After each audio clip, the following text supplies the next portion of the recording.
Hey, Brian from Garage Mahal.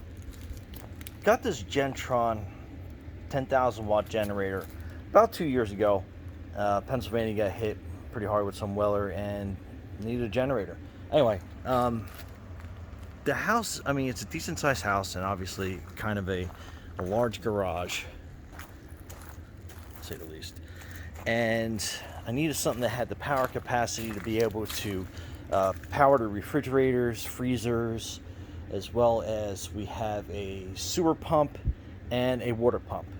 And the biggest problem I had with some of those 3,000 and 5,000 watt generators is when my sewer pump kicked on, when the water was running, obviously, there wasn't enough wattage in the house to get everything basically moving around.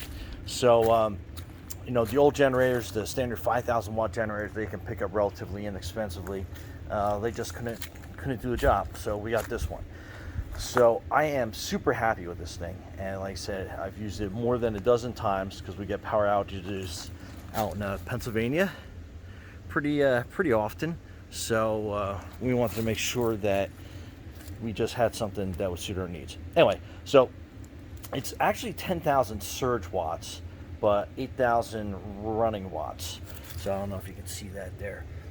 And the 10,000 surge watts definitely comes in handy because I think when my sewer pump and my water pump, my well pump kick on, it's running at probably about like 5,000 watts right there.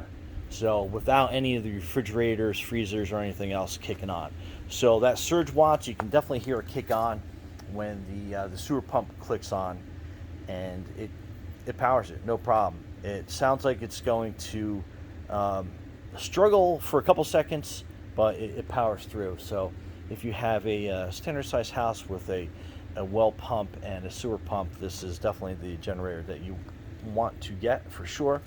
It's got the 240 volt AC out there, and then it's got 120 volt little configuration. Then you have your couple different outlets. Then these are your breakers. So that's your 30 amp breaker, which is basically going to be running these two right here. And I know 30 amp doesn't sound like a whole heck of a lot, but it actually, it's enough to run my house and a well and sewer pump. So that's like pretty cool. And to start that up, sorry if there's a little blip in the video. I just had Amazon actually came and delivered a package. Anyway, okay, so how you start this thing is on the side, you have your choke, and I always start with my choke closed. So, it's going to show you there. And then you have your fuel switch. So you want to make sure you have this on. Okay. And then you have your electric start, which is right here.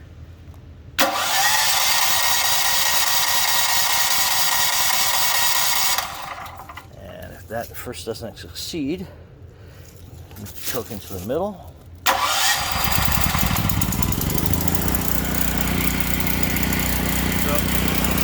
that's started.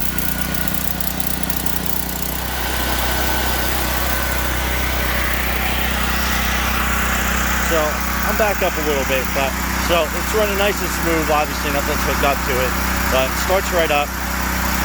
And I haven't started this since the beginning of the summer, and you can tell it's starting to become fall time here with all the leaves falling. And now to turn it off, you got to do one important thing.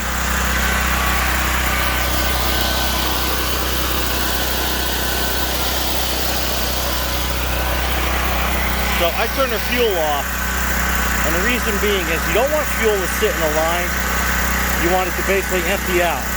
So you'll start to hear spitting and sputtering, and you'll see how it's starting to not run smooth because the fuel's starting to cut out on it. And you can actually see how fuel efficient this unit actually is. I mean, I turned the fuel off a couple seconds ago and it's still running. So while that struggles to turn off,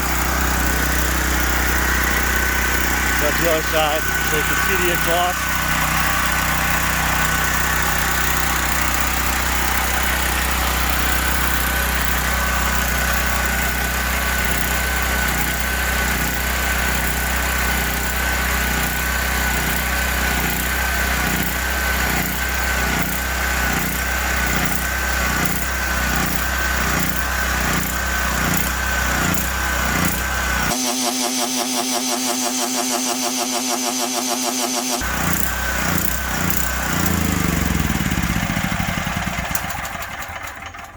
Okay, so there it finally kicked out, and I always default and I put this back all the way to the left, so that's basically choke closed.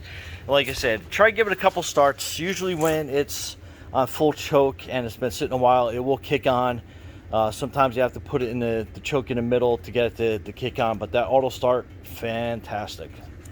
And over here you have, it's a pull, so God forbid the battery's dead or the starter goes, you have an emergency backup to be able to pull that thing. It is tough, I gotta be honest with you. It is a little on the tough side to be able to pull this thing, but make sure that you have it, all the switches off. Oh, that's another important thing. Make sure you have nothing hooked up, and make sure that you have all these off. Otherwise, that's gonna put a strain on your starter. I put on a basically it's a battery maintainer, so I always know that my battery is full and ready to go, because you don't want to have a power failure and not be able to start your generator. This is where you check your oil level.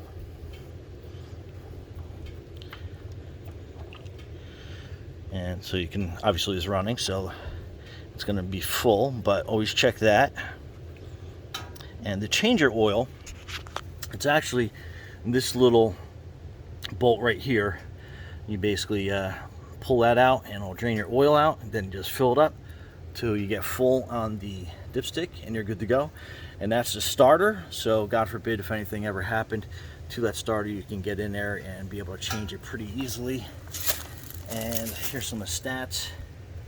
It has an 8-gallon fuel tank, so I run regular, and I also make sure that I use stable fuel stabilizer storage. You can tell it's almost empty. I need a new one. But anyway, that is what you want to make sure that you use in your generator, especially when you're storing it. I've treated fuel in this thing, and I mean, I've had fuel in here for, like I said, probably over a year, and you see how it basically started right up. So definitely make sure you have this on hand and add this every time you add fuel, even if you are not going to store for any time. If you're going to be running it, I still will put this in here just in case you don't run it as much as you need to, so you got it in there. So that's that. Starting instructions, it actually has a cool little sticker on here, and you can follow step by step. Got kind of a glare, but let me see if you can get in there and you can read that. But I'll show you how to start it in case you forget. And other than that, I mean, I absolutely love this thing, and I'm so glad we purchased this for the house. Now when we have a power outage, I don't sweat it.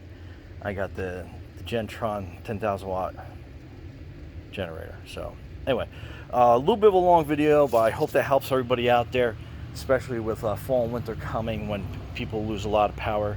That is definitely what you're going to need. All right, Brian from Garage Hall. Be safe out there. Thanks for watching.